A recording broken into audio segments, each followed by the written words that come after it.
कभी सोचा है कि एक कंपनी जो अपने फील्ड में अच्छा खासा नाम कमा चुकी है, वो अचानक सब कुछ दांव पर लगाकर एक बिल्कुल नए और मुश्किल मैदान में क्यों उतरेगी?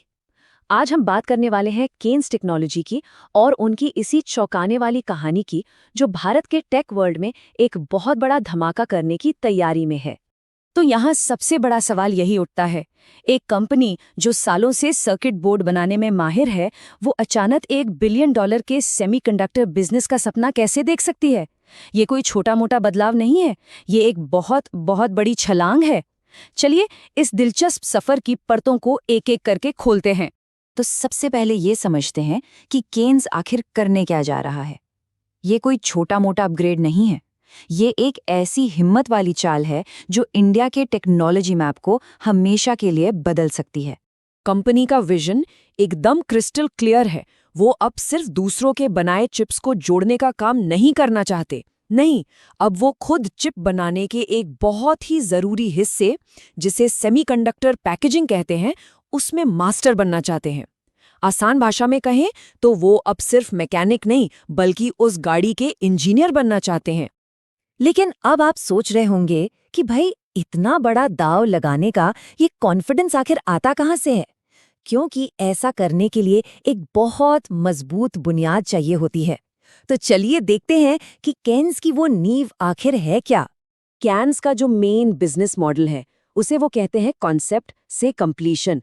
इसका सीधा सा मतलब ये है कि वो अपने क्लाइंट का सिर्फ एक आइडिया लेते हैं और उसे एक असल प्रोडक्ट में बदल देते हैं, डिजाइन से लेकर बनाने तक, और उसके बाद भी पूरा सपोर्ट देते हैं। मतलब वो सिर्फ सप्लायर नहीं, एक असली पार्टनर हैं। और उनका रेवेन्यू देखिए, वो कहाँ कहाँ से आता है। ये काफी इंटरेस्टिंग है। वो किसी एक ही सेक्टर पर डिपेंडेंट नहीं है, जिससे उनका रिस्क कम हो जाता है। इंडस्ट्रियल और ऑटोमोटिव सबसे बड़े हिस्से हैं, लेकिन रेलवे और डिफेंस जैसे क्रिटिकल सेक्टर्स में भी उनकी अच्छी खासी पकड़ है। और जरा ये नंबर्स देखिए, 500 से ज्यादा कस्टमर्स और सैटिस्फैक्शन रेट 85% से भी ऊपर। ये सिर्फ एक आंकड़ा नहीं है दोस्तों, ये इस बात का सबूत है कि उनके पास एक लॉयल कस्टमर बेस है, जो उनकी फाइनेंशियल स्टेबिलिटी की सबसे बड़ी वजह है। तो सवाल ये है कि आखिर इस कंपनी में ऐसा क्या खास है जो इसे इसके कॉम्पिटिटर्स से अलग बनाता है? वो क्या है जो इन्हें मार्केट में एक अलग पहचान देता है? यहीं पर केन्स की असली कहानी शुरू होती है। देखिए, जहां ज्यादातर कंपनियां मोबाइल फोन जैसी लाखों में बनने वाली चीजों पर फोकस करती हैं, वहीं केन्स उन प्रोडक्ट्स पर काम करती है जहां एक छोटी सी गलती की भी गुंजाइश नहीं होती, जैसे एरोस्पेस और मेडिकल इक्विपमेंट। ये कम क्वांटिटी लेकिन हाई कॉम्प्लेक्सिटी वाला गेम है, जहां क्वालिटी ही सब कुछ है। और ये है उनका असली तुरप का इक्का, जिससे वो कहते हैं डिजाइन लेड स्टिकीनेस। जरा सोचिए, अगर कोई आपके घर की नींव रखने से लेकर छत बनाने तक हर चीज में शामिल हो, तो क्या आप बीच में उसे बदलेंगे? मुश्किलें है ना। केन्स भी ठीक यही करती है। वो प्रोडक्ट के डिजाइन स्टेज से ही इतने गहरे जुड़ जाते हैं कि कस्टमर्स के लिए उन्हें छोड़कर जाना लगभग नामुमकिन हो जाता है। और ये सब कुछ हमें लाता है उनकी स्ट्रैटेजी के सबसे अहम हिस्से पर, सेमीकंडक्टर की दुनिया में उनका ये विशाल कदम। इस मास्टर प्लान के दिल में है गुजरात के सानंद में बनी उनकी बहुत बड़ी ओसैट फैसिलिटी। अब ये ओसैट क्या है? आसान शब्दों में समझे तो ये वो फैक्ट्री है जहां कच्चे सिलिकॉन को उन असली चिप्स में बदला जाता है जो हमारे फोन से लेकर कार तक हर इलेक्ट्रॉनिक डिवाइस को पावर देते हैं। और अगर आपको इस प्लांट का साइज समझना है ना, तो बस ये एक नंबर सुन लीजिए, 9.2 करोड़। जी हाँ, इतने चिप्स वो हर महीने बनाने का टारगेट रख रहे हैं। ये वाकई एक अविश्वसनीय स्केल है। जाहिर है, इतना बड़ा मिशन कोई अकेले तो पूरा कर नहीं सकता। केन्स ने दुनिया के कुछ सबसे बड़े नामों के साथ पार्टनरशिप की है।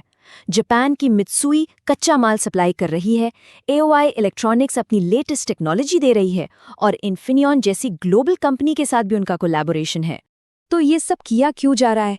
इसका जवाब है वर्टिकल इंटीग्रेशन। पहले क्या होता था? केन्स विदेश से चिप खरीद कर उन्हें बोर्ड पर लगाती थी। अब क्या होगा? वो चिप्स खुद बनाएंगे, उसे बोर्ड पर लगाएंगे और पूरा प्रोडक्ट बनाकर देंगे। इससे न सिर्फ उनका प्रॉफिट मार्जिन बढ़ेगा, बल्कि सप्लाई चेन पर उनका कंट्रोल भी बहुत ज्यादा मजबूत हो जाएगा।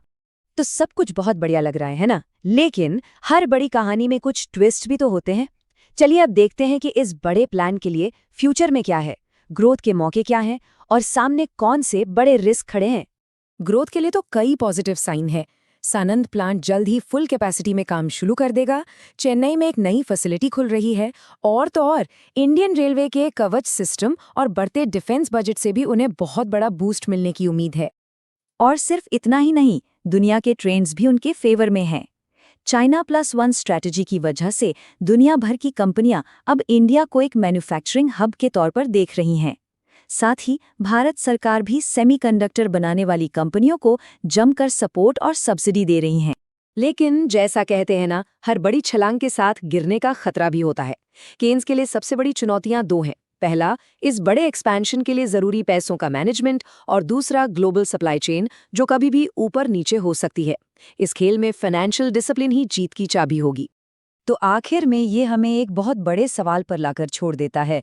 जिस तरह से दुनिया की सप्लाई चेन बदल रही है, क्या केन्स टेक्नोलॉजी सही समय पर, सही देश में, सही इरादे के साथ खड़ी है?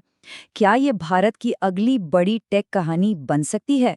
ये एक ऐसा सवाल है जिस पर सोचना बनता है। दोस्तों, ये विश्लेषण देखने के लिए बहुत बहुत धन्यवाद। जाने से पहले एक कमेंट जरूर छोड़िएगा और बताइए कि आप अगली बार किस स्टॉक या सेक्टर का एनालिसिस देखना चाहेंगे। मैं आपके सभी कमेंट्स पढ़ता हूं। और हाँ, इस चैनल पर हम सिर्फ स्टॉक्स पर चर्चा नहीं करते, बल्कि हर फंडामेंटल रेशियो को डिटेल में समझाते और सिखाते भी हैं, ताकि आप खुद कंपनियों का विश्लेषण कर सकें।